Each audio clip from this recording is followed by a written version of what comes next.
dan, košarkaši Partizana nisu, u sredu odlaze u Pariz gde ih očekuje novi evroligaški susret sa ekipom Nantera. Meč je zakazan za četvrtak 28. novembar sa početkom u 21 čas.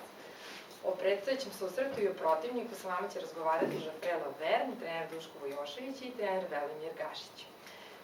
Jo, it's next game against Nanterre, so of course, what do you expect and something about your opponent? It will be a very important game for us. Veoma važna utakmica za nas.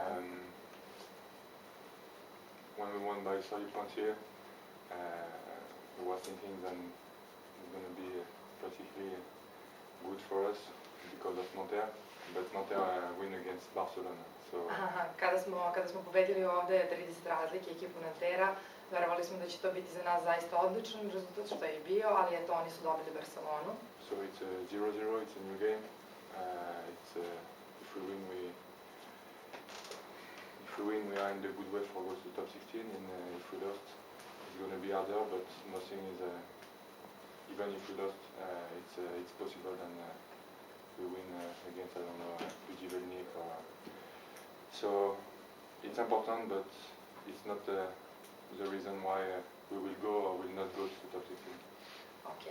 Dakle, nova utakmica 0-0 je, ako pobedimo imamo šansu da prođemo u top 16, ali i ako izgubimo nije kraj i dalje možemo da igramo i da pobedimo Budivelnik, tako da to je to. Gospodine Vujoševiću, izvolite.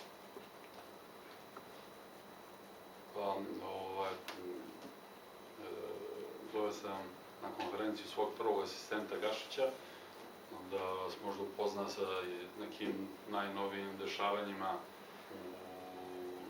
u redovima našeg protivnika, pa bih prepustio prvo njemu reč što se tiče skautinga, koliko je u meri, koliko je to moguće da se iznese na konferenciji za štampu. Samo ako mi je trener.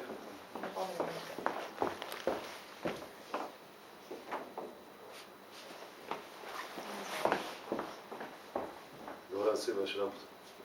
Znači, odnosno na tu prvu utakmicu koju smo igrali sa njima u Beogradu, oni su u međuvremenu, tako možda se kaže, malo izmenjali roster. Konkretno, recimo, Klabir koji se povredio i koji će biti sigurno odsutan, znači izvesno vreme iz ekipe. Pasave koji tu prvu utakmicu protiv nas nije igrao ovdje, znači on se vratio u tim i vratio se njihov igrač koji prošle godine bio i MVP francuskog šampionata, David Lighty, koji je praktično veoma dobro upoznat sa načinom, sistemom igre, s obzirom da kažem da je bio i prošle godine u timu. Vrlo brzo se uklopio i zaista predstavlja jedno vrlo značajno povećanje za njih. Vi ste primetili da praktično ekipa Nantera, koja je atletski zaista vrlo onako dominantna, kad su u pitanju igrači na poziciji 4, u stvari tih lažnih petica, tu pre svega mislim na Danielsa i na Dešuan Tomasa. To su dvojica igrača koji u velikoj meri sa te dve pozicije mogu da iskreiraju dobar deo igre u napadu. Naravno, uključujući igrača na poziciji playmakera Mičama, koji je zaista pokazao da je jedan izuzetno kvalitetan vrhunski playmaker i od njegove igre u velikoj meri zavisi sam način i sam rezultat kad je u pitanju ekipa Nanterre.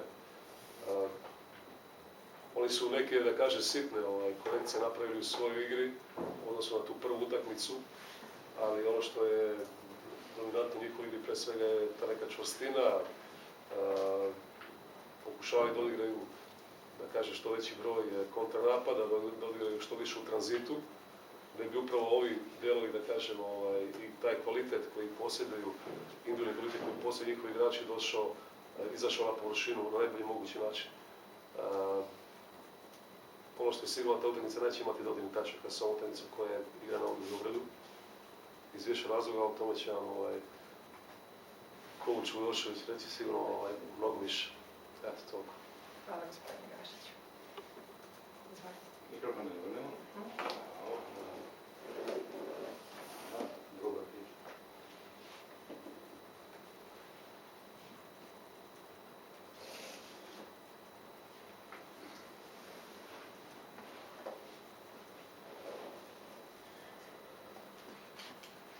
Znači, Nanter je prvak Francuske i to u momentu kad je Francuska prvak Evrope. Već to samo o sebi dovoljno govori o nekom njihovom kvalitetu. Ono što znamo to je da je to ekipa koja je u istom sastavu rukovodstva godinama prelazila iz ranga u rang takmičenja, postepeno korak po korak razvijala svoj neki kvalitet, odnose i čvrstinu i došla do ovoga nivoa.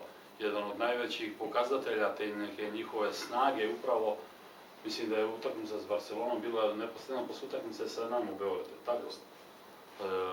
Ne znam da li bi se bilo koja ekipa u ovom takmičenju oporavila od 30 razlike poraza, da odmah sledeće nedelje na svom terenu ima snage da tuče Barcelonu. O tome sve to zajedno govori koliko su oni ozbiljni protivnici i oni bi u svakom slučaju na svom terenu predstavljali ekipu koja je favorit. Normalno neće ni njima biti lako da niti mi idemo tamo da sami izgubimo utakmicu, niti će ta neka snaga njihova lako sa papira se prenese na parket. Znate dobro kakve probleme imamo što se tiče povrede, pre svega Lea Westermana, i to nije pitanje njegovih individualnih vrednosti, nego praktično jedinog pravog playmakera koji stoji u timu i uspeli smo do sad angažovanje drugih igrača i određenim nekim rešenjima da donekle to na utakmicama koje smo igrali pre svega u Jadranskoj ligi prevaziđemo, međutim niko ne treba da bude u zabludi da je nađeno neko rešenje i da je situacija oko toga sanirana. S druge strane, i na tržištu već je komplikovana situacija playmakera malo ima. Tržište poznaje našu finansijsku nemoć. Još iz Čikaga ovaj mali playmaker, kako zove? Iz Čikaga playmaker što je imao povređenu kolenu. Derrick Rose. Derrick Rose je obnovio povredu, odnosno ukrštene ligamente drugog kolena, tako da je sada i što vredi trenutno od tih playmakera koji su slobodni u tih 48 sati dok se Chicago ne odluči koga će igrača ili koji igrač je povući na toj poziciji, jer za Roze je sezona završena, su svi na nekom čekanju, pa i to dodatno komplikuje situaciju u tom nekom smislu. Mi naravno ne prestajemo da radimo, ne prestajemo da se spremamo za utakmice, da dajemo neki svoj maksimum i to ćemo raditi i u Francuskoj. Zašto će to biti dovoljno? Pokazat će se na samoj utakmici i znaćemo posle utakmice sami. U redu, hvala. Vaše pitanja, izvolite, naravno predstavite se.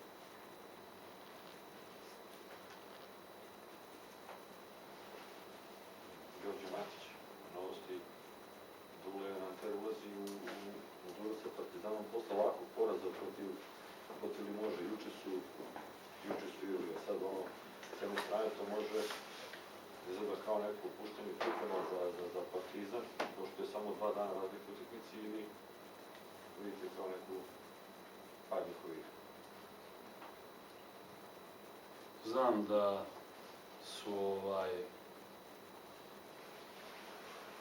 izuzetno respektujem i cenim mog francuskog kolegu, trenera Nantera, i sigurno i njihove ambicije su takve da se plasiraju među 16,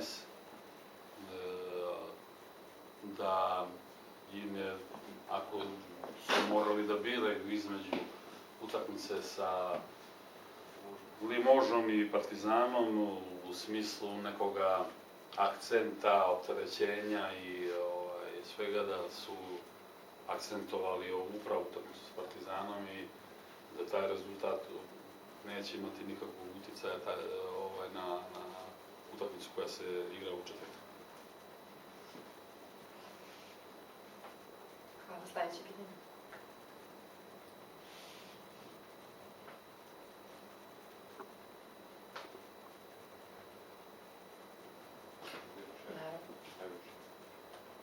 Saša je rekao da će biti sasvim drugačija utakmica igrački, mogla bi da bude i psihološki s obzirom na to da bi moglo mnogo da odluči i za jedan i za drugi tim, da bi psiha mogla da igra veliku ulogu.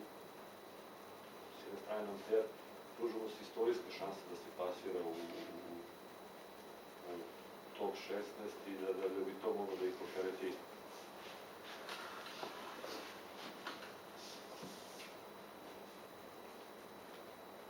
Ma jeste, mislim, psiha nije najvažna stvar ni za što, pa ni za tu utakmicu, ovo je možda i najznačajnija. S druge strane, oni su korak po korak polako rasli i došli do ekipe koja je šampion Francuske, gde su odnosi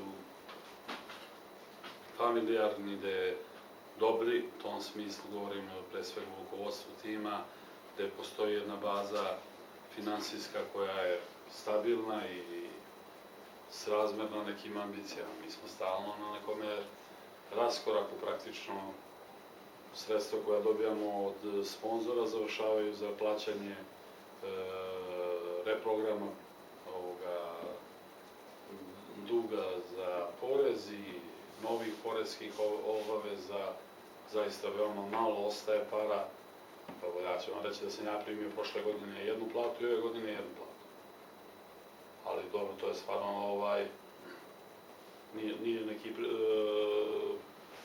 problem taj preveliki, međutim već za igrače i za određene neke situacije i za igrače koji više nisu u Partizanu, oni ne gledaju sa tom nekom tolerancijom i razumevanjem na situaciju. Jednostavno moram da podsjetim da kad već pričamo o nekim ambicijama, da one moraju da budu realne, utemeljene i na nekim finansijskim mogućnostima kluba. Da se cedi suva dremnovina, to može samo u narodnoj pesmi. Još su se desilo ove povrede i tako da mi, eto, nalazimo snage da i sigurno ćemo naći snage da idemo dalje, međutim, računam da i oni koji su nam obećali nalaženje još nekih novih sponzorskih ugovora i finansijsku pomoć da u tom nekom minimumu sa što je moguće manje osetljivo posledica po pre svega igrača koji su sad u timu, bez enormnih kašnjenja tih ugovora, nadam se da će ta obećanja od kojih iz raznoraznih razloga neka i dosta vremena kasne, da će biti izvršeno, ali ne možemo pričati o ovoj utakmici kao da je sve u redu, da je tim sasvim na okupu, zdrav, da je napravljen u jednoj situaciji kakva letos nije bila zbog blokade ovih poreske uprave i tako dalje i pričati kao da idemo u Nanter da igramo odlučujuću utakmicu, da nam je pri tome država i svi drugi koji se brinu i omogućila sve da tu utakmicu igramo onako ravnopravno. Nije tako. Daćemo sve od sebe i u uslovima u kojima se nalazimo i kojima smo se nalazili, spremali smo se za tu i za druge važne utakmice i kažemo opet od tima očekujem da daju najbolje od sebe i favoriti su naši protivnici iz više razloga, između ostalog i što igraju na domaćem terenu, između ostalog i zbog povreda i zbog ove naše krizne situacije kluba. Ja samo slušam kada pojedinci govore kako ne može samo Zvezda i Partizan da budu briga države i tako dalje, pa reći da kad je Partizan u pitanju da je on stvarno u lošoj situaciji i onda se tu radi ili o elementarnom neznanju ili o lošoj nameri tih koji pričaju. Tako. Da li imate još pitanje? Vidim kako, na primjer, pljušte ova saopštenja ovih fudbalskih klubova, saveza i tako dalje. Ja sam posle utakmice, posle derbija, rekao da sam nezadovoljan sa dve odluke sudija Vojinovića, koje su u prelomnom momentu donošene. Dobro je prepoznao kad se lomila utakmica i doneo u prelomnom momentu. Da bi naše novine posle toga na celoj strani izvukli spisak nekih incidenata koje se ja navodim u svojoj karijeri. To je mnogo manje nego što se meni onako učinilo, multiplikovano posle raznih prenosa i tako. Gde su, na primjer, naveli da prozivamo ovoga sudiju španskoga, gde su oni stavili posle utakmice sa tim timom u Euroligi naslov da je taj sudija pokrao Partizan. A sad kad je posle utakmice sa Zvezdom rečeno da je Vojinović oštetio Partizan, iste te naše novine koje nisu naše, nego Zvezdin ili nečije druge, govore kako je i nečije druge, pa sigurno i Zvezdin. Govore u spisku kao nekih incidentnih situacija i to što sam ja prozivao tog sudiju. A vidimo ovde kad se ne svira, na primjer, da ne sterac, nije kriv samo taj sudija, nego, ne znam, neimenovani političari, pa rukovodstvo saveza, pa ovamo, pa nam, znači, nemamo jednak kriterijum kad su u pitanju tolerancija i procena šta može da se kaže, ko šta sme da kaže i kakvu priču da pravi.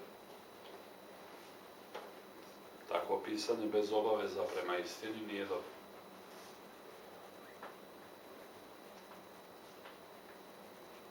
Pitanje?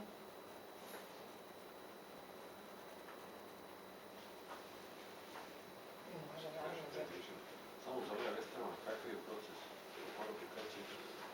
Juče je bio na pregledu